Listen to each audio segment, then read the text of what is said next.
దీని యొక్క హిస్టరీ తెలుసుకుందాం అండ్ దీని యొక్క సేల్స్ ఫిగర్స్ గాని చూస్తేనైతే అసలు మనందరం ఒక షాక్ లోకి వెళ్ళిపోయి కాస్తంత నీళ్ళు తాగాల్సి ఉంటుంది. ఏమైందంటే మార్కెట్ లో సడన్ గా రపా రపా రపా అని సేల్స్ ఫిగర్స్ చాలా హైట్కి వెళ్ళిపోయినాయి అన్నమాట. Car of the year award కూడా తీసుకుంది. అలాంటివి ఎన్నో మల్టిపుల్ అవార్డ్స్ అయితే ఈ కార్ తీసుకుంటానే ఉంది. ఒకటి కాదు రెండు కాదు, రోడ్డు మీద ఉత్తగా మనము హ్యాండ్ క్రికెట్ బదులు స్విఫ్ట్ క్రికెట్ ఆడుకుంటే బోలెడన్ని కార్లు అయితే మనకి రోడ్డు మీద వస్తానే ఉంటాయి. జపనీస్ కార్స్ లో ఒకటి ఏంటంటే టెన్షన్ లేకుండా నడుపుకోవచ్చు. కంప్లీట్ బాడీ టు బాడీ ఏమైనా డ్యామేజ్ అయినా డైరెక్ట్ గా మనకి దీనికి పెద్దమాట. ఇది మరి నాకు ఎక్కుతలేదన్నమాట డిజైన్. మీకు ఎక్కుతనైతే కామెంట్ సెక్షన్ లో కామెంట్ చేయండి. ఇవి చేంజ్ అవ్వాలి. ఇవి చేంజ్ కాకపోతే కాని పని. ఇంకా మనకి మధ్యలో ఇస్తుండే గుర్తుందా లైటింగ్, అది కూడా లేదన్నమాట. తుత్రే లేపేసారు కాస్ట్ కటింగ్, అది కూడా వెళ్ళిపోయింది. అంటే నీకు పెద్ద ఫరక్ గిట పడదు. కార్ కొనిన తర్వాత సర్వీసింగ్ ఇచ్చి ఎంత పెద్ద బిల్ వేసినా ఓకే అన్న ఫీలింగ్ లో ఉంటుంది. అదే వేరే జర్మన్ బండ్లు అనుకో పట్ట మొత్తం ప్యాక్ చేసుకుని పరిగెడతాం అనమాట. అండ్ ఈ వెహికల్ మనం 0 to 100 టెస్ట్ చేసి వేస్ట్, ఎందుకంటే ఏఎంటీ కదా, అంత ఏమనిపించదు. ప్రతిదానికి ఇట్లా ఇట్లా ఇట్లా యాక్షన్ చేస్తే మనతో ఆన్పండ్లు అవన్నీ చూసి. హాయ్ అందరు ఎలా ఉన్నారు? యాక్చువల్ గా ఈ రోజు మన ఛానల్ కి ఒక ముఖ్యమైన గెస్ట్ అతిథి అయితే వచ్చారన్నమాట. ఆ అతిథి గురించి తెలుసుకోవాలంటే చిన్నగా వాళ్ళ బ్యాక్గ్రౌండ్ కూడా తెలుసుకుందాము. ఈ అతిథి వచ్చేసి మన ఇండియాకి May 5th, 2005 లో అయితే వాళ్ళ కుడికాలు పెట్టయితే మన ఇండియన్ మార్కెట్ కి రావడం జరిగింది.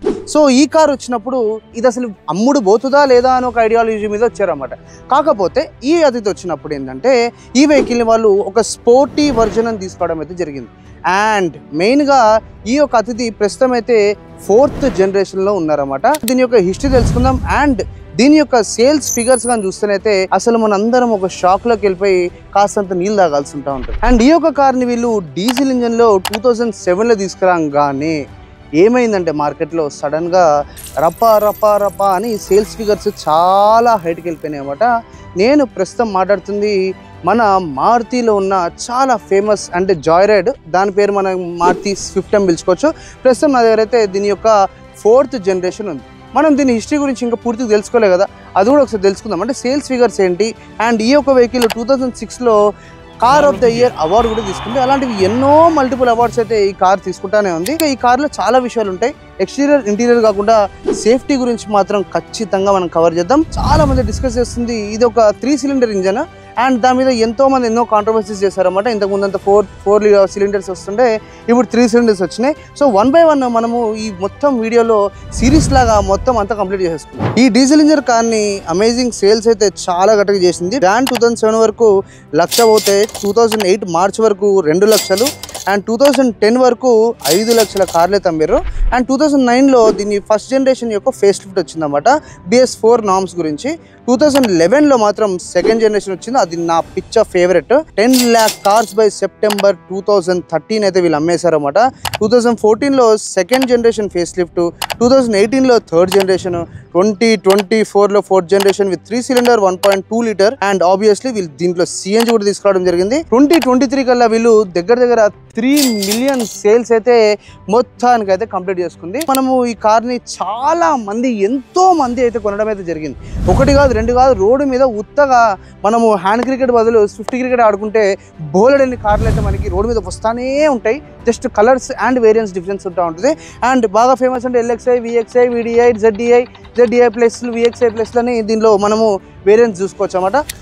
ఒకసారి మనం ఈ కార్ని కంప్లీట్ వాకర్ అండ్ చేసుకుందాం. అండ్ అండర్ ద హుడ్ ఏముంది, అసలు నెగిటివ్స్ ఏంటి బాగా దీంట్లో, అండ్ ఈ రోజులలో అసలు ఈ కార్ని ఎందుకు చూస్ చేసుకోవట్లేదు అనేది కూడా ఈ వీడియోలో డిస్కస్ చేద్దాం. అండ్ ఈ యొక్క కార్లో మనకి 1.2 litre petrol engine and obviously CNG అయితే ఇచ్చారు. మెయిన్గా డిస్కస్ చేయాల్సింది ఒకటైతే ఉంది, దాని గురించి చెప్తా. సో ఫస్ట్ అయితే మనం దీని యొక్క హుడ్ ఓపెన్ చేస్తే మనకి దీని కింద వీళ్ళ యొక్క Z సిరీస్ 3 సిలిండర్ 1.2 లీటర్ అయితే కనబడుతుంది. పెట్రోల్ లో చూసుకుంటేనైతే మనకి దీని యొక్క పవర్ 81 PS వస్తుంది. అదే తక్కువ అనుకుంటే CNGలో 69 PS ఇచ్చారు.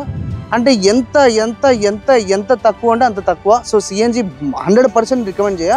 పెట్రోల్లో వీళ్ళు టార్క్ వచ్చేసి 111 ఇస్తే CNGలో మాత్రం బాగా కష్టపడి 110 అయితే చేయడం జరిగింది. మనం దీని యొక్క ఫ్రంట్ హుడ్ లోపల చూసుకున్నా కూడా ఒక మాదిరిగా వీలైతే దీని యొక్క ఇన్సులేషన్ అయితే తీయడం జరిగింది. అండ్ ఇక్కడ మనకి క్లియర్గా అయితే దీని యొక్క 3 సిలిండర్ ఇంజన్ అయితే కనబడుతుంది.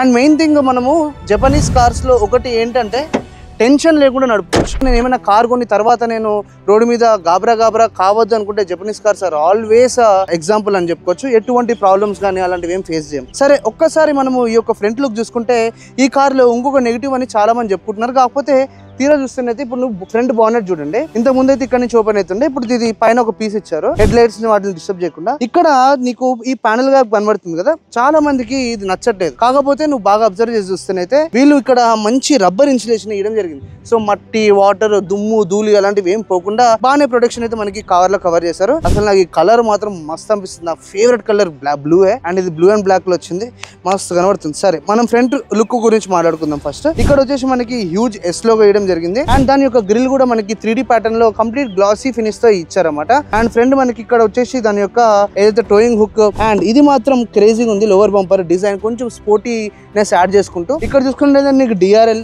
ప్రొజెక్టర్ LED అండ్ కింద వచ్చేసి దాని యొక్క ఫాగ్ ల్యాంప్స్ అయితే ఇవ్వడం జరిగింది. అండ్ మనం ఒక్కసారి ఇలా సైడ్ కి వెళ్ళిపోదాం. సైడ్ కి వెళ్ళిపోతే నీకు ఫెండర్స్ కి ఎటువంటి ఇండికేటర్స్ అయితే ఇవ్వలేదు అండ్ నీకు వీల్ ఆర్చెస్ కూడా ఇవ్వలేదు. కంప్లీట్ బాడీ టు బాడీ, ఏమైనా డ్యామేజ్ అయినా డైరెక్ట్ గా మనకి దీనికి కిస్ అయిపోద్ది అన్నమాట.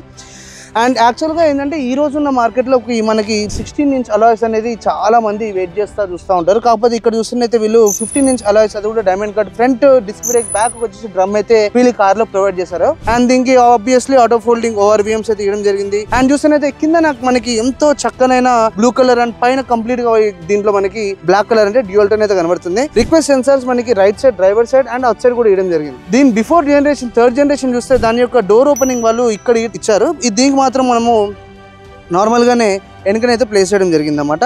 అండ్ డోర్ కూడా ఎటువంటి క్లాడింగ్ సపోర్ట్స్ కూడా లేవు ప్రొటెక్షన్ కోసము. పైన వచ్చేసి స్టాండర్డ్ యాంటీనా అయితే ఇచ్చారు. బాగా 15 మంచి గుర్తుపట్టుకోవడానికి మనకి పిల్లర్ A, పిల్లర్ B తో పిల్లర్ C మీదకి ఇట్లా ఒక హ్యూజ్ హంప్ అనేది ఇట్లా ఇంక్లినేషన్ తో ఇట్లా పడిపోతూ ఉంటుంది. అది మాత్రం మనకి ఎప్పటి నుంచో స్విఫ్ట్ లో బాగా ఫెమిలియర్ ఉంటానే ఉంటుంది. బ్యాక్ సైడ్ చూస్తేనైతే నీకు ఇది నాకు చాలా నచ్చింది యాక్చువల్ గా, ఎందుకంటే సేఫ్టీలో ఇది one of the most important part అన్నమాట. అండ్ డిఫాగర్, వైపర్, దాని యొక్క వాషర్ లిక్విడ్, ఇది వచ్చేసి బ్రేక్ లైట్ అండ్ మనకి దీంట్లో 4 పార్కింగ్ సెన్సార్స్ అయితే వాళ్ళు రివర్స్ కి ఇవ్వడం అయితే జరిగింది. కెమెరా క్వాలిటీ అసలు బాగాలేదు, దాని యొక్క కెమెరా అయితే ఇక్కడే ఉంది. ఇది మనకు సుజుకి లోగో అండ్ ఇక్కడ వచ్చేసి స్విఫ్ట్ ఐకానిక్ పేరు. ఇదైతే రకరకాలుగా వాడుతుండే. అప్పట్లో అసలు ఈ కార్ ఎప్పుడు కొంటామా అనే ఫీలింగ్ లో ఉంటుండే అప్పట్లో, 2005, 2006 సెకండ్ జనరేషన్, థర్డ్ జనరేషన్ గానీ.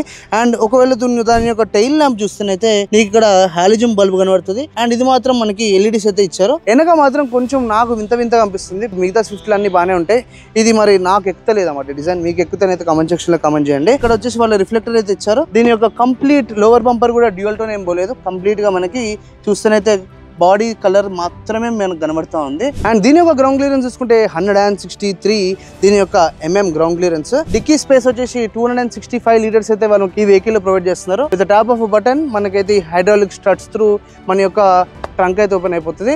అండ్ ఇక్కడ కూడా వీళ్ళు మంచిగా ఇన్సులేషన్ అయితే చేశారన్నమాట. వెనక నీకు decent amount of place and ఇది లేపేస్తే కొంచెం మనకి హైట్ వరకు మన యొక్క లగేజ్ అయితే పెట్టుకోవచ్చు. దాని యొక్క స్పేర్ వీల్ అయితే ఇక్కడ కనబడుతుంది. స్టాండర్డ్ సైజ్, ఎటువంటివి ఏం చేయలేదు అన్నమాట. మనకి సేఫ్టీ వైజ్ కాసేపు మాట్లాడుకుంటే ఈ యొక్క వెహికల్ ఇక్కడ కాదు, జపాన్ ఎన్కాప్ లో దీనికి 4 స్టార్ ఇచ్చారు. మన దగ్గర ఏముంది దీంట్లో అంటే సేఫ్టీ కోసం స్టాండర్డ్ నుంచి 6 ఎయిర్ బ్యాగ్స్ ప్రొవైడ్ చేస్తున్నారు. ESP అని, హిల్ హోల్డ్ అసిస్ట్ అని, ఇలాంటివి మెయిన్ ఫీచర్స్ అయితే ఇచ్చారు. బ్యాక్ సైడ్ కూడా మనకి 3-point సీట్ బెల్ట్, ఇలాంటివి ఎప్పుడైతే మనము ఈ GN క్యాప్, BN క్యాప్ కి కార్ ని ఇస్తామో టెస్టింగ్ కి, ఇవన్నీ కూడా కన్సిడర్ అవుతాయి. సో నాకు తెలిసి ఇన్ ఫ్యూచర్ వీళ్ళు ఆ కార్ ని ఇచ్చి ఆ నెంబర్ ఏదో మనకి చెప్పేస్తే కొన్ని సేఫ్ గా కార్ సేల్స్ కూడా పెంచుకుంటచ్చు. సరే, మనం ఒకసారి మరి ఐకానిక్ మారుతి యొక్క స్విఫ్ట్ లోపలికి వెళ్దాం. నాకు ఫస్ట్ నచ్చిన వాటితో స్టార్ట్ చేద్దాం. మారుతి వాళ్ళకి డైరెక్ట్ ఆస్క్ ఏంటంటే వీళ్ళు 2005లో ఎప్పుడైతే కార్ లాంచ్ చేస్తారో దాన్ని 2025లో కూడా మర్చిపోద్దని తరతరాలు చెరుగుని చిరునామాలాగా దాని యొక్క ఏదైతే ఈ ప్యానెల్ సెక్షన్ ఉందో సేమ్ ఉంచుతారన్నమాట. బై మిస్టేక్ కూడా అవి తీయరు. నువ్వు ఏ జనరేషన్ అయినా ఎక్కువ, ఇది మాత్రం అలాగే కనబడుతూ ఉంటుంది. ఇది మారుస్తే మనకి ఏంటంటే కొత్తదనం అని వస్తుంది. ఫర్ ఎగ్జాంపుల్ ఇప్పుడు ఈ బండి తీసి 5th జనరేషన్ తీసుకుందామన్నా ఇవి చేంజ్ అవ్వాలి. ఇవి చేంజ్ కాకపోతే కాని పని. ఒకవేళ మనం ఫ్రంట్ డోర్ చూసుకున్నా కూడా నీకు ఇది ఏదైతే ఈ లివర్ కనబడుతుందో, ఈ లాక్ అండ్ అన్లాక్ స్విచ్ కనబడుతుందో, ఇవి దీని ప్రీవియస్ జనరేషన్స్లో కూడా నీకు కనబడుతూనే ఉంటాయి. కొత్తగా రిలీజ్ అయినప్పుడు సామాను కూడా కొత్తగా ఉండాలి. అవి మాత్రం ఈ జపనీస్ వాళ్ళు కాస్ట్ కట్ అని చాలా రకాలుగా నీకు సేమ్ మెటీరియల్ని డిఫరెంట్ కార్స్లో వాడుతూ ఉంటారు. దీనిలో మాత్రం అన్ని కార్లలో నీకు మోస్ట్లీ ఇవే కనబడుతూ ఉంటాయి. ఒకవేళ మనం ఈ వెహికల్ యొక్క ఫ్రంట్ డోర్ చూసుకున్నా కూడా నీకు ఇక్కడ డిజైన్ వైజ్ బాగుంది, కానీ హార్డ్ ప్లాస్టిక్ అయితే తగులుతూ ఉంటుంది. ఇది వచ్చేసి వీళ్ళు ఇక్కడ కంప్లీట్ గా ఫ్యాబ్రిక్ టచ్ అయితే ఇచ్చారు. అండ్ ఇక్కడైతే మనకి వాటర్ బాటిల్ హోల్డర్ అయితే ఉంది. Decent amount of storage space అయితే వీళ్ళు దీంట్లో ప్రొవైడ్ చేస్తున్నారు. మనకి డ్రైవర్ సైడ్ మంచి సీట్ అయితే వీళ్ళు ప్రొవైడ్ చేశారు. మెయిన్ గా మంచి సీట్ అని ఎందుకు అంటున్నా అంటే ఫస్ట్ థింగ్ ఇది లెదర్ అయితే కాదు, ప్యూర్ ఫ్యాబ్రిక్. వాళ్ళు సీట్ కవర్ అయితే వేస్తారు. ఎయిర్ బ్యాగ్స్ డిప్లాయ్ అయ్యేటట్టే ఉంటాయి అన్నమాట. అవి కూర్చుంటేనైతే నీకు థై సపోర్ట్ కానీ అండ్ ఈ పక్కన ఈ సక్షన్ కప్స్ లకు మంచిగా పట్టుకుంటాయి అన్నమాట మనల్ని ఇట్లా హగ్ చేసుకున్నట్టు. అది బాగుంది. అండ్ ఈ వెహికల్ కి మీకు height adjusting, reclination and front and back sliding అయితే ఇచ్చారు. అది ఆబ్వియస్లీ కావాల్సిందే. ఫస్ట్ మనం ఇంటీరియర్ రాగానే మనకు కనబడేది అంటే స్టీరింగ్ అన్నమాట. ఈ స్టీరింగ్ మరి నా కార్ లో కూడా ఉండే, ఇప్పుడు అదే స్టీరింగ్ తీసుకొచ్చారు. కాకపోతే ఇది కొంచెం రిచ్నెస్ యాడ్ చేయడానికి వీళ్ళు దీనికి కంప్లీట్ గా పియానో బ్లాక్ ఫినిష్ మెటీరియల్ అయితే ఇక్కడ పెట్టడం జరిగింది. దాని వల్ల లుక్ మాత్రం కొంచెం మనకి ప్రీమియం అనిపిస్తుంది అండ్ ముట్టుకున్నా కూడా బాగుంది అన్నమాట.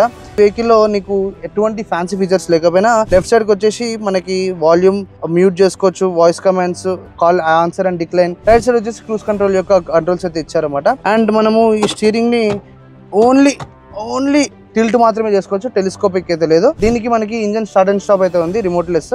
సో దాని చుట్టుపక్కల వీళ్ళు క్రోమ్ ఇచ్చి నీట్ గానే ఉంచారు. Traction control button and obviously hybrid system and మన ఫ్రంట్ బీమ్ అడ్జస్టింగ్ అయితే ఇక్కడ ఉంది. కింద చూస్తేనైతే ఫ్రంట్ బానెట్ ఓపెన్ చేయడానికి అండ్ పెట్రోల్ క్యాప్ ఓపెన్ చేయడానికి ఇక్కడ ఇచ్చారు. ఎక్కంగానే నాకు ఇంకొకటి నచ్చింది ఏంటంటే ఇక్కడ నీకు అనలాగ్ సిస్టమ్ ఏదైతే ఉందో వీళ్ళ యొక్క స్పీడోమీటర్ది, అది మాత్రం చాలా టాప్ క్లాస్ కనబడుతూ ఉంటుంది. దాని నీడిల్స్ కూడా మంచి స్పోర్టీగా, దాంట్లో మంచి రెడ్ కలర్ తోటి బ్యూటిఫుల్ గా అయితే ప్రెసెంటేషన్ ఉంది. మధ్యలో కూడా నీకు ఎంఐడి స్క్రీన్ కూడా లాట్ ఆఫ్ ఇన్ఫర్మేషన్ అయితే మనకి కంటిన్యూగా చూపిస్తుంది. సో ఇక్కడ చూసుకుంటేనైతే ఇది ఒక 5 స్పీడ్ ఆటోమేటిక్ లో ఉన్నాం, AMT. సో దీంట్లో మళ్ళీ నీకు 5 speed manual and 5 speed AMT అయితే ఇస్తున్నారు. అండ్ ఇక్కడ చూస్తేనైతే beautiful amount of leg room అయితే ఉంది. మనకి డెడ్ పెడల్ కూడా చూస్తేనైతే ఇక్కడ బ్రేక్ లివర్ ఉంటే ఇంత డిస్టెన్స్ లో వీళ్ళు డెడ్ పెడల్ ఇచ్చారన్నమాట. సో మంచిగా కాల్ని రెస్ట్ చేసేసుకోవచ్చు మనము. రైట్ సైడ్ కి వచ్చేసి ఆబ్వియస్లీ నీకు టర్న్ ఇండికేటర్స్, లెఫ్ట్ సైడ్ వచ్చేసి మనకి wipers front and back control చేసుకోవచ్చు. ఈ యొక్క పెద్ద స్క్రీన్ కనబడుతుంది, ఇన్ఫోటైన్మెంట్ స్క్రీన్, అది బాగుంది. దాని పక్కన ఏదైతే హౌసింగ్ ఇచ్చారో అది కొంచెం చాలా ప్లేస్ తీసుకుంది. అంటే స్క్రీన్ ఎంతైతే సైజ్ ఉందో అటు ఇటు అదొక ఇంచు ఇదొక ఇంచు హౌసింగ్ వెళ్ళిపోయింది అన్నమాట. అది కొంచెం ఆడ్ టైప్ కొడుతా ఉంది. సో మనం ఒకవేళ దీని యొక్క టచ్ స్క్రీన్ చూసుకున్నా కూడా నీకు ఏదైతే వీళ్ళ రెస్పాన్స్ ఉందో చాలా క్వైట్ అండ్ నీట్ గానే ఉంది. అంత మరీ అంత ఇదేం లేదు. ఇది వచ్చేసి మనకి పేర్ డివైజెస్ సెట్టింగ్స్కి వెళ్తే డిస్ప్లే బ్రైట్నెస్, నైస్. దీనికి బ్రైట్నెస్, కాంట్రాస్ట్, వాల్పేపర్ మోడ్ అంట, నైస్. క్లాక్ ఆన్ చేద్దాం, డిజిటల్. సో నాకు తెలిసి ఇది సైలెంట్కి వెళ్ళినప్పుడు ఆన్ చేసుకుంటుంది అనుకుంటా. అండ్ దీంట్లో మనకి wireless Android auto and CarPlay కూడా ఇచ్చారు. అండ్ ఇది వచ్చేసి మనకి మ్యూజిక్ తగ్గట్టు settings, alerts, notification on, cool. And మనకి మెయిన్ హోమ్కి వాల్యూమ్ కమ్ అన్ని బటన్స్ అయితే వీళ్ళు ఇక్కడ ఇస్తున్నారు. ఇక్కడ కాకుండా మనకి స్టీరింగ్ మీద కూడా ఉంది. సో మన డైరెక్ట్ మ్యూజిక్ కూడా మనకి FM అన్నీ అయితే అవైలబుల్ ఉన్నాయి. ఇది మనకి వాయిస్ కమాండ్ అండ్ మ్యూట్ కూడా ఇక్కడ ఇచ్చారు. కాల్ ఆప్షన్ అయితే ఇక్కడ ఉంది మనకి. సో ఇది మనము అండ్ దీన్ని ఒకసారి ఆఫ్ చేస్తుంటే మనకి ఇట్లా సినిమాటిక్ టైప్లో అయితే దీని యొక్క స్క్రీన్ అయితే కనబడుతుంది. ఇందాక చూసారు కదా మనము అనలాగ్ అయితే పెట్టాము. సో అదైతే మనకి ఇక్కడ కనబడతాం. అండ్ నీకు ఎక్కడికక్కడ ప్లాస్టిక్ మెటీరియల్ వీళ్ళు ఇంప్రూవ్ చేసినా కూడా మొత్తం హార్డ్ ప్లాస్టిక్ అయితే చేతికి తగులుతూ ఉంటుంది. సాఫ్ట్వేర్ వచ్చేసి ఎక్కడ లేవు. నా ఫేవరెట్ సెక్షన్ ఏమైనా ఉందంటే మళ్ళీ ఈ AC కంట్రోల్స్ కంప్లీట్ గా ఫిజికల్ బటన్స్ తోటి చాలా ఈజీగా, అంటే మనం డ్రైవింగ్ చేస్తున్నప్పుడు డిస్ట్రాక్ట్ కాకుండా మనం ఈ కంట్రోల్స్, ఈ బటన్స్ యూజ్ చేసుకుని హాయిగా ఎంజాయ్ చేసేసుకోవచ్చు. ఫ్యూచరిస్టిక్ ఏమైనా ఉన్నాయంటే దీంట్లో మనకి wireless charging and wireless CarPlay and Android auto. ఇక్కడ వచ్చేసి నీకు decent amount of cup holders అయితే ఇచ్చారు. అండ్ దీనిలో మనం ఎప్పుడైతే వైర్లెస్ ఛార్జింగ్ పెడుతున్నామో అవుతుందా లేదా అని తెలుసుకోవడానికి అక్కడ ఒక లైట్ అయితే ఇచ్చారన్నమాట. మళ్ళీ 12V socket and Type A USB port అయితే ఇస్తున్నారు. అండ్ గ్లో బాక్స్ చూసుకున్నా కూడా నీకు డీసెంట్ అమౌంట్ ఆఫ్ ప్లేస్ అయితే ఉంది. నువ్వు డాష్ బోర్డ్ చూస్తేనైతే కొంచెం మజిల్ లాగా కనబడుతూ ఉంటుంది. అంటే నీకు ఇట్లా ప్లేన్ గీయకుండా కొంచెం డిఫరెంట్ ప్యాటర్న్స్ తో ఇచ్చారు. కాకపోతే ఆబ్వియస్లీ క్వాలిటీ ఇంకొంచెం పెంచుంటే బాగుండేది. ఈ AC వెన్స్ కూడా నీకు కొంచెం అవుట్డేటెడ్ ఉన్నాయి. ఈ రోజు మనకు దొరుకుతున్న మార్కెట్ లో ఏవైతే కార్స్ ఉన్నాయో అవి కొంచెం ప్రీమియం అనిపిస్తూ ఉంటాయి. వీడు ఎంత ట్రై చేసినా కొన్ని మిస్ చేస్తూ ఉంటాడు. మెయిన్ గా మారుతిది ఒకటే ఒక ఆలోచన ఉంటుంది, కాస్ట్ కటింగ్. మరి వీళ్ళు ఏం చేస్తారనేది ఫ్యూచర్ లో చూడాలి. అండ్ పైన వచ్చేసి వీళ్ళు ఎటువంటి ఆటో డిమింగ్ IRV ఇవ్వలేదు, నార్మల్దే ఇచ్చారన్నమాట. జస్ట్ ఇట్లా అనుకుంటే మా వాళ్ళు ఇది. లోపల వచ్చేసి వీళ్ళు మళ్ళీ హాలిజన్ లైట్ అయితే ఇస్తున్నారు. ఇప్పుడు అంతా LEDs నడుస్తున్నాయి. అండ్ ఇది వచ్చేసి మనకి సన్ షేడర్స్. ఇవైతే నాకు తెలిసి అప్పటి నుంచి ఇవే పెట్టుకుంటా పోతారు, కవర్లు మాత్రం వేస్తున్నారు అనమాట. ఇంటీరియర్ అంతా నీకు బ్లాక్ గా ఉంటా ఉంటుంది, పైన మాత్రం మనకి బీచ్ కలర్ వస్తుంది అనమాట. సో మనము ఈ ఫ్రంట్ సెక్షన్ అంతా కవర్ చేస్తాం కాబట్టి ఇక్కడ నుంచి వెనకకి వెళ్ళి వెనకే ముందు కూడా చూద్దాము. ఇంతకు ముందు అయితే గుర్తుంది కదా, మనము డోర్ ఇక్కడ నుంచి ఓపెన్ చేయాల్సి ఉంటుండే, ఇప్పుడు అట్లే లేదు. ఇటు నుంచి మనకి నాకు కార్ని టచ్ చేస్తుంటే మొత్తం నా 3rd జనరేషన్ కార్ గుర్తొస్తుంది. సో నేనైతే ఇప్పుడు లోపలికి ఎంటర్ అయిపోతున్నా. Okay, so complete black interiors అయితే నిన్ను వెల్కమ్ చేస్తూ ఉంటాయి. మన ఒక డోర్ సెక్షన్ చూసుకున్నా కూడా నీకు ఆబ్వియస్లీ లివరు, ఇక్కడ దాని యొక్క పవర్ విండో స్టాండర్డ్ నుంచి ఎత్తిస్తున్నారు. అది కూడా ఇక్కడ చిన్న వాటర్ బాటిల్ చిన్న పిల్లలకి ఇచ్చారన్నమాట. అండ్ ఇక్కడ వచ్చేసి దాని యొక్క మెయిన్ స్పీకర్. అండ్ లోపల చూస్తున్నైతే థై సపోర్ట్ ఓకే. కాకపోతే చూడండి, ఫీట్ మాత్రం మంచిగా లోపల పెట్టుకోవచ్చు, అంత ఇరుకుబుక్కలాగా ఏం లేదు, హాయిగా నీట్గా కూర్చోవచ్చు. 3-point సీట్ బెల్ట్ అయితే వెనక ఇచ్చారు సేఫ్టీ కోసము. అండ్ ఇక్కడ చూస్తున్నైతే నీకు బ్లోవర్స్ అయితే ఇచ్చారన్నమాట ఏసీ కోసం. అవి డైరెక్ట్ గా పైకి ఉన్నాయి, మన వేఫ్ లేవు, ఇట్లా డైరెక్ట్ రూఫ్ కు ఉంది అనమాట. సో దాన్ని మనం ఇట్లా అడ్జస్ట్ చేసుకుని పెట్టుకోవచ్చు. అండ్ ఇక్కడ నువ్వు ఒకవేళ ఛార్జింగ్ గురించి చూస్తున్నైతే ఒక టైప్ సి, ఇంకోటి టైప్ ఏ చేశారు. హెడ్ రెస్ట్ అడ్జస్ట్ కూడా చేసుకోవచ్చు మనము. నీకు ఎటువంటి కప్ హోల్డర్స్ అయితే లేవు వెనుక, ఎందుకంటే వాళ్ళు హ్యాండ్ రెస్ట్ తీయలేదు వెనుక మాత్రం నీకు ఎటువంటి రూమ్ లైటింగ్ కూడా లేదు. అంటే మనకి మధ్యలో ఇస్తుండే గుర్తుందా లైటింగ్, అది కూడా లేదన్నమాట. తుత్రే లేపేసారు, కాస్ట్ కటింగ్ లో అది కూడా వెళ్ళిపోయింది. సో ఇది దీని యొక్క వెనకదా ఎక్స్పీరియన్స్ దా. చాలా మంది కొత్త ఇంజన్ ని అంత ఈజీగా వెల్కమ్ చేస్తలేరు. ఏంట్రా బాబు రీజన్ అని అడిగితే, అది 3 సిలిండర్ అన్న, పాత దాంట్లో 4 సిలిండర్ ఉంటాయి అంటుండే. అలాంటివి ఏం పెట్టుకోకండి మైండ్ లో. ఎందుకంటే 3 సిలిండర్ కానీ సిరీస్ అంటే మరి నీకు ఆల్టోలు దీనికంటే ఎక్కువ అమ్ముడుపోయినాయి, అవన్నీ 3 సిలిండరే. అందుకే మనం ఒకసారి నడపాలి, నడిపితే తెలుస్తుంది. ఎందుకంటే దీని యొక్క వెయిట్ కూడా ప్రీవియస్ దాని మీద కొంచెం ఎక్కువనే ఇచ్చారు. ఒకసారి నడుపున తర్వాత కంక్లూషన్కి వద్దాము. నిజంగా మనకి ఆ వైబ్రేషన్ ఉందా లేదా అనేది తెలుసుకోవచ్చు లోపలికి ఎక్కిన తర్వాత.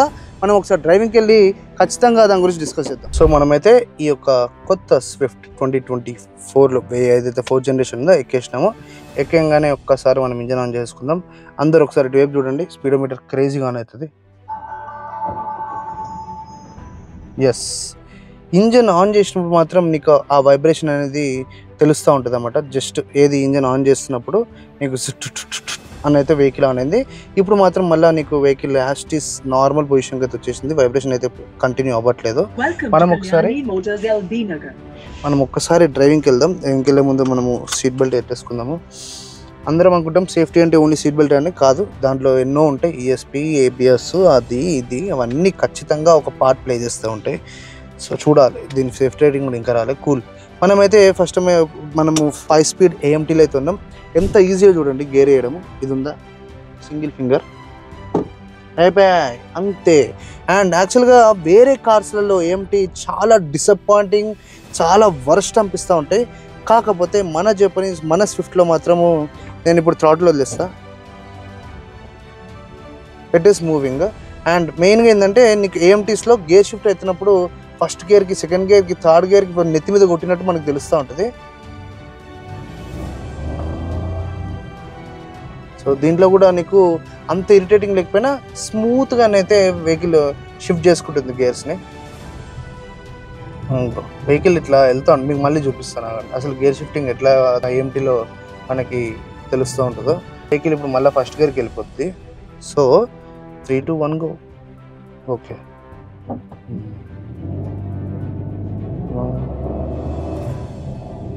ఇట్లా అంటే నీ బాడీ అండ్ సోల్ మొత్తానికి చెప్తా ఉంటుంది నేను గేర్ షిఫ్ట్ చేస్తున్నా అని.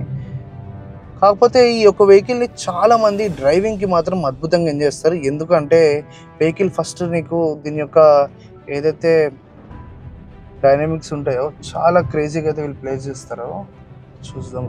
అరే మస్తు నడుపుకోవచ్చు యాక్చువల్గా ఈ కార్ని. రోడ్డు మీద మాత్రం సిటీకి కానీ క్రేజీగా వాడచ్చు. నీకు ఇప్పుడు ఎక్కడ ఎటువంటి వైబ్రేషన్ అయితే నాకు అస్సలు అనిపించట్లేదు, ఫీల్ కూడా కావు. ఆ రేంజ్లో వెహికల్ని ట్యూన్ చేశారన్నమాట. ఓకే, అండ్ పికప్ వైజ్ కూడా నీకు మంచి ఫీల్ అయితే ఇస్తుంది. అంటే నీకు పవర్ ల్యాగ్ అలాంటి టెన్షన్స్ ఏం పెట్టకుండా వెహికల్ అయితే ఈజీగా మూవ్ అయిపోతుంది. ఓకే, అండ్ స్టీరింగ్ చూడండి ఎంత ఈజీగా తిప్పేసేసుకోవచ్చు. సస్పెన్షన్స్ వీళ్ళు యాక్చువల్గా ఏంటంటే మన బ్యాక్ ఏదైతే రేర్ వీల్ సస్పెన్షన్స్తోనే అవి కూడా మార్చినా అని చెప్పారు. ఒకసారి దాన్ని చూద్దాం. ఒకసారి మొత్తం గడగడ ఉన్న రోడ్ల మీద పిల్లలు పోవాలి. ఎస్, అది గజ్జిగా కావాలి. ఓకే, సో దీన్ని బట్టి నాకు తెలిసింది ఏంటంటే చిన్న రాయి అయినా కూడా నీకు ఫీలింగ్ అయితే ఖచ్చితంగా తగులుతుంది. అంటే ఎస్కేప్ లాగా లేదు, ఇది ఖచ్చితంగా నీకు తెలిసిన తర్వాతనే పనులు అయ్యేటట్టుంది. మనం ఒకసారి ఇట్లా పోయేసి వద్దాం. ఓకే, బయట నాయిస్, ఇంజన్ నాయిస్ మరి లోపలికి వస్తుందంటే అస్సలు లేదు. చాలా మినిమల్. అంటే మ్యూజిక్ కూడా పెట్టుకోకుండా మెడిటేషన్ మోడ్లో పోతేనే నీకు వినబడుతుంది, లేకపోతే అది కూడా వినబడదు. చాలా నీట్గా అయితే వెహికల్ ఈజీగా వెళ్ళిపోతుంది. మట్ రోడ్లో అయితే ఉన్నాం ప్రస్తుతం. ఫస్ట్ జనరేషన్ అగా క్యూడీ. ఓకే, థ్రాటిల్ రెస్పాన్స్ బాగుంది. సస్పెన్షన్ లిటిల్ బిట్ హార్డ్ అయితే చేస్తారు. సో మనకి ప్రతి ఒక్క రాయి రప్ప అంతా మనకి ఫీల్ అయ్యేటట్టు. ఓకే, ఓ వావ్. దీన్ని యాక్చువల్గా ప్లెయిన్ రోడ్కి తీసుకెళ్తే మజా చేసుకోవచ్చు ఈ కార్ తోటి. ట్రాక్షన్ ఆఫ్ చేస్తేనైతే వెహికల్ దుమ్ము దులిపేస్తుంది. ఈ వెహికల్తో ఏంటంటే మంచిగా ఎంజాయ్ అయిపోతుంది అన్నమాట ఈ కార్ నడుపుతుంటే. అంటే నీకు లైట్ వెయిట్ ఫీలింగ్ ఒకటి వస్తూ ఉంటుంది. మంచిగా పవర్ కూడా బాగానే ఇచ్చిండు. అండ్ ఒకటినే కూర్చున్నా అంటే అయిపోయింది గాను. ట్రాక్షన్ ఆఫ్ చేసి అలాంటి కోతిలేకలు ఏమైనా పడదామా అని చూస్తేనే మనకేమో ప్లెయిన్ ఏరియా దొరుకుతలేదు.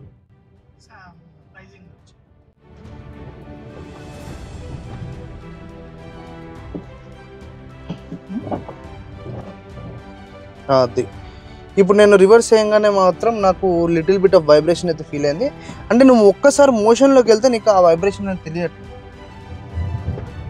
ఇప్పుడు చూడండి ఎంత ఈజీగా అయితే ఈ వెహికల్ మనం వాడుకోవచ్చు. ట్రాక్షన్ ఆఫ్ చేద్దాం ఒక్కసారి. ట్రాక్షన్ అయితే ఆఫ్ ఉంది. వీల్ స్పిన్నింగ్ బా. బా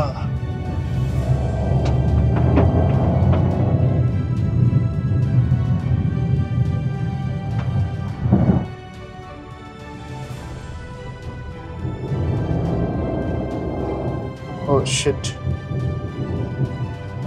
మనుషులు ఉన్నారు, లేకపోతే మనం మన స్కిల్స్ చూపిస్తుంటే ఇక్కడ.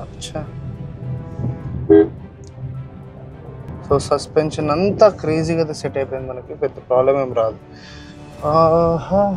ఎక్కడికి వచ్చినాము? Okay right. సో మంచి ఫన్ అయితే ఉంది వెహికల్. ఆబ్వియస్లీ నీకు వెంటిలేటెడ్ సీట్స్ అలాంటివి ఏం దొరకవు, ఎందుకంటే దీని ప్రైస్ కూడా పెద్దగా ఎక్కువ ఏం లేదు. నువ్వు 10 lakhs పెట్టుకుంటే బండి చేతికి ఇంటికి వచ్చేస్తుంది అన్నమాట. సో ఒకవేళ మైలేజ్ గురించి మాట్లాడితే ఫిగర్స్ మాత్రం మర్చిపోలేము మనము. 24, 25, 34 అసలు ఎలా అచీవ్ చేశారా నాయన అనుకోవాలి నువ్వు. ఆబ్వియస్లీ మీరు అనుకుంటుందే అంటే మరి ఆ ఇంజనీరింగ్ ఏ రకంగా పనిచేస్తుందో తెలీదు. వన్స్ దీని సేఫ్టీ రేటింగ్ వచ్చి ఇది ఒక 5 star 4 star కొట్టినాక సేమ్ నెంబర్స్ కానీ ఉన్నాయనుకో అయిపోయింది, ఖతం. మార్కెట్ అంతా ఖతం అయిపోద్ది. దాని 24-25 KMPలు ఏ కార్ ఇస్తుంది? ఏ కార్ ఇవ్వదు. మనం ఎంతోసేపటి నుంచి ఐడింగ్లో వదిలేసిన కార్ని అయినా మనకి ఎంత చక్కగా ఇదైతే 11 అయితే ఇస్తుంది. అండ్ ఈ వెహికల్ మనం 0 to 100 టెస్ట్ చేసి వేస్ట్, ఎందుకంటే ఏఎంటీ కదా, అంత ఏం అనిపించదు. ప్రతిదానికి ఇట్లా ఇట్లా ఇట్లా యాక్షన్స్ చేస్తే మనతో ఆన్ పనులు అవన్నీ చూసుడు. సో స్టీరింగ్ మాత్రం చాలా ఫ్రెండ్లీ, ఏమంటారు అంటే సిటీ ఫ్రెండ్లీ అని పిలుచుకోవచ్చు. వావ్, వెహికల్ నడుపుతున్న మాత్రం నీకు అలా ఒక మంచి మజా అయితే వస్తూ ఉంది. సో యాక్చువల్గా ఇంతకు ముందు స్విఫ్ట్ మీద మీకు ఈ వెహికల్ ఎందుకు నచ్చింది అది కామెంట్ చేయండి, ఎందుకు నచ్చలేదు అది కూడా కామెంట్ చేయండి. మనకు కూడా తెలియాలి కాబట్టి మీ పాయింట్ ఆఫ్ వ్యూ ఖచ్చితంగా తీసుకుంటాం. మనము దీంట్లో మరి ఎన్ని కలర్స్ ఉన్నాయంటే కంప్లీట్గా 7 different కలర్స్ అయితే కార్ అవైలబుల్ ఉంది. అదే కాకుండా ఈ యొక్క ఏదైతే డ్యూయల్ టోన్ కాన్సెప్ట్ ఉందో ఇవి మాత్రం మనకి 3 different కలర్స్ అయితే దొరుకుతుంది. ఇక్కడ నీకు ఏదైతే 2 tone కనబడుతుందో బ్లూ అండ్ బ్లాక్ కనబడుతుంది కదా, ఇంకొక వెహికల్లో నీకు వైట్ అండ్ బ్లాక్, ఇంకోటి వచ్చేసి రెడ్ అండ్ బ్లాక్ అయితే కనబడుతూ ఉంటుంది. అది దీంట్లో ఉన్న కలర్ ఆప్షన్స్. 7.5 lakh rupees నుంచి మనకి 11.5 lakh rupees వరకు అయితే ఈ కార్ అవైలబుల్ ఉంది. సరే కొన్నాం, కొనిన తర్వాత ఏంటి అని చూస్తేనైతే ఈ యొక్క సింబల్ చూడంగానే ఇట్లా దీని యొక్క సెకండ్ హ్యాండ్ ప్రైస్ కూడా రప్పని వెళ్ళిపోతుంది. అంటే రీసేల్ వాల్యూ చాలా ఎక్కువ ఈ వెహికల్కి. సర్వీసింగ్ ఎలాంటిదంటే అంటే నీకు పెద్ద ఫరక్ గిట పడదు. కార్ కొనిన తర్వాత సర్వీసింగ్ ఇచ్చి ఒకవేళ ఏమైనా సామాన్లు పోయినా మార్చినా కూడా నీకు చాలా ఫ్రెండ్లీ. మెయిన్గా ఇండియన్ మార్కెట్కి ఎంత పెద్ద బిల్ వేసినా ఓకే అన్న ఫీలింగ్లో ఉంటుంది. అదే వేరే జర్మన్ బండ్లు అనుకో పట్ట మొత్తం ప్యాక్ చేసుకొని పరిగెడతాం అన్నమాట. మారుతిలో ఏంటంటే ఓనర్స్ ఎప్పుడు హ్యాపీగానే ఉంటారు. మెయిన్గా దేనికి అంటే ఫస్ట్ దాని యొక్క రీసేల్ చూసుకుంటారు అన్నమాట, సెకండ్ వచ్చేసి దాని యొక్క మైలేజ్, థర్డ్ వచ్చేసి దాని యొక్క సర్వీస్ బిల్. ఆ 3 మాత్రం మంచి ప్రాపర్గా తీసుకొచ్చి పెడతాడన్నమాట ఇండియన్ మార్కెట్లో. సో అది మన అందరికి కావాలి. సో నెక్స్ట్ జనరేషన్లో లేకపోతే ఇది కానీ జిఎన్ క్యాప్ కానీ బిఎన్ క్యాప్ పోతే 4 star కొడుతుందా 5 star కొడుతుందా అని కూడా చెక్ చేయాలి. ఎందుకంటే దీని లోపల ఏదైతే వీళ్ళు ఐరన్ మెటీరియల్ వాడారో దాన్ని కూడా కొంచెం దాని యొక్క గ్రేడ్ పెంచడం కానీ. అండ్ చూస్తేనైతే నీకు ఇక్కడ ఏదైతే జిఎస్ కనబడుతుందో, ఏదైతే షీట్ మెటల్ ఉందో అది కూడా కొంచెము దాని యొక్క గ్రేడ్ పెంచినట్టు అనిపిస్తుంది. ఎందుకంటే ఇంతకుముందు బండ్లు ఇలా మూసుకునేవి కావు, అట్లీస్ట్ ఇట్లా వచ్చి ఇట్లా ఆగిపోయేవి. ఇవి అట్లా లేదు, ఇట్లా ఎలంగానే మూసేసుకుంటుంది. So grade పెరిగినట్టుంది. ఈ డోర్ వెయిట్ చూసి మనము ఇది ఒక 4 స్టార్ 5 స్టార్ అని చెప్పలేము. Everything is inside the frames. అంటే నీకు ఏవైతే బాడీ ప్యానల్స్ కనబడుతున్నాయో దాని లోపల ఏదైతే ఐరన్ స్ట్రక్చర్ ఉంటుందో అది మన సేఫ్టీని, అండ్ ఎలక్ట్రానిక్స్ ఏవైతే ఇస్తారో ఈఎస్పి కానీ, ఏబిఎస్ కానీ, ఎయిర్ బ్యాగ్స్ కానీ, ఇలాంటివన్నీ నీకు సేఫ్టీ కన్సిడర్ అవుతాయి. సో ఇది ఎంత ఫాస్ట్గా అయితే వీళ్ళు BNCAP and GNCAP ratings ఇస్తే మళ్ళీ దీని యొక్క ఊపు అందుకుంటుందని నేనైతే అనుకుంటున్నా. అండ్ ఈ కార్ గురించి మీరేమనుకుంటున్నారో కామెంట్ సెక్షన్లో కామెంట్ చేయండి. నెక్స్ట్ మీ యొక్క ఫేవరెట్ మారుతి కార్ ఏదో కూడా మనకి చెప్తానైతే దాని గురించి కూడా రివ్యూ చేసేద్దాం. అందాక మన ఛానల్ని సబ్స్క్రైబ్ చేస్తూనే ఉండండి. Thank you.